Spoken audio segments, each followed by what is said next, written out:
اسرائیلی حملے کے بعد صدر ٹرمپ کی نتن سے ٹیلیفونک گفتگو میں گالم گلوچ. صدر ٹرمپ اسرائیلی حملے پر نتن سے شدید ناراض. ایکزیوس کی گفتگو میں کہا نتن بیروت پر حملہ نہ کرتا تو اب تک ایران سے معاہدے پر دستخط ہو چکے ہوتے. نتن کے پاس فیصلے کرنے کی کوئی عقل یا سمجھ بوجھ نہیں. ڈونلڈ ٹرمپ نے آج ہی ایران کے ساتھ مفاہمتی یادداشت پر دستخط کی امید ظاہر کی.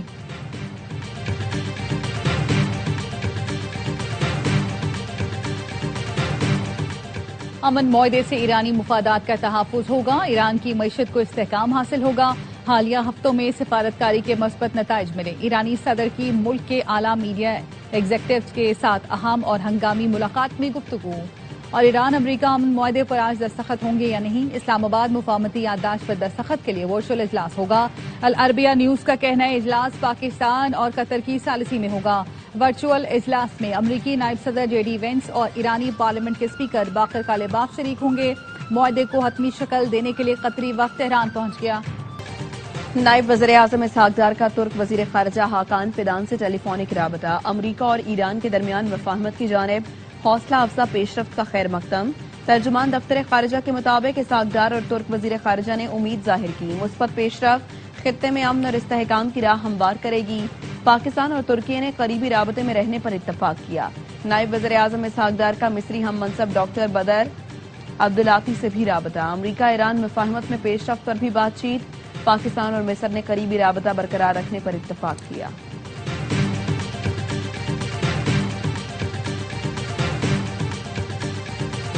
امن معاہدے میں ایران کو پابندیوں میں چھوٹ سمیت کئی اہم معاملات شامل. خبر ایجنسی رائٹرز کا کہنا ہے مسودے کے تحت ایران فوری آبنہ ہرمز کھول دے گا. امریکہ ایرانی بندرگاہوں کی بحری ناکہ بندی ختم کر دے گا. امریکہ حتمی معاہدہ ہونے تک ایران پر کوئی نئی پابندی نہیں لگائے گا. امریکہ مخصوص وقت کے لیے ایرانی تیل پر سے پابندیاں ہٹا دے گا. امریکہ ایران کے منجمد $25 ارب کے اثاثے بھی علاقائی ملکوں کے تعاون سے بحال کرنے پر رضامند ہے. ایران جوہری ہتھیار حاصل نہیں کرے گا. حتمی معاہدے تک ایران یورینیم کی افزودگی روک دے گا. دونوں فریقوں کی رضامندی کے بعد اگلے 2 ماہ میں حتمی بات چیت ہوگی.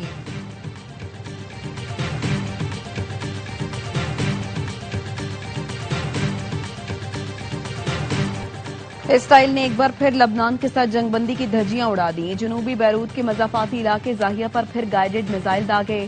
حزب اللہ کے اہم آپریشنل کمانڈر ابو حسین ساجد سمیت 3 افراد شہید. اسرائیل نے جنوبی لبنان کے علاقے بنت جبیل میں گھروں اور سرکاری عمارتوں کو نشانہ بنایا. 5 افراد شہید ہوئے. ایرانی پاسداران انقلاب کا زاہیہ پر حملوں کا بدلہ لینے کا اعلان. ایرانی چیف مذاکرات کار باقر کالباف نے کہا اسرائیلی حملوں نے ثابت کر دیا امریکہ وعدے پورے کرنے میں سنجیدہ نہیں ہے یا اسرائیل کو روکنے کی صلاحیت نہیں رکھتا. یہ اچھے برے کا کھیل اب نہیں چل سکتا. امریکہ وعدے پورے کرنے کی صلاحیت نہیں رکھتا تو بات چیت جاری رکھنا بھی ممکن نہیں.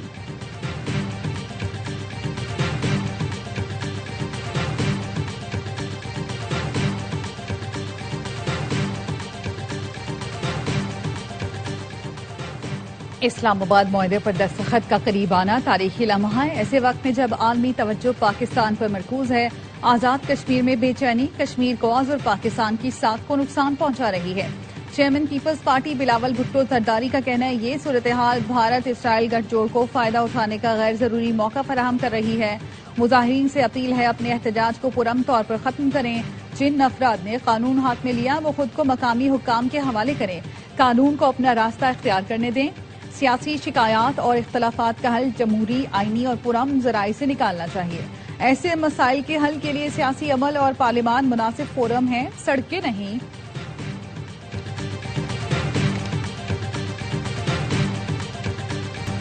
دنیا کہہ رہی ہے وزیر اعظم اور فیلڈ مارشل کی کاوشوں سے قیام امن ہوا. اس سے پوری دنیا کی معیشت کو فائدہ ہوگا. وزیر اطلاعات عطا تارڑ کا اپوزیشن کو جواب. کہا کاش اس وقت آپ نے مساق معیشت کی بات مانی ہوتی جب شہباز شریف نے اس ایوان میں کہا تھا میری پوری جماعت جیل میں ہے مگر پھر بھی پاکستان کی خاطر کہتا ہوں آؤ مساق معیشت کریں. آپ نے اس وقت اس کشتی میں بیٹھنے سے انکار کیا. ان لوگوں نے IMF کو خطوط لکھے پاکستان کو پروگرام نہ دیا جائے. شہباز شریف نے حکومت اور معیشت کو سنبھالا دیا. ریاست کی بقا کے لیے اپنی سیاست قربان کی.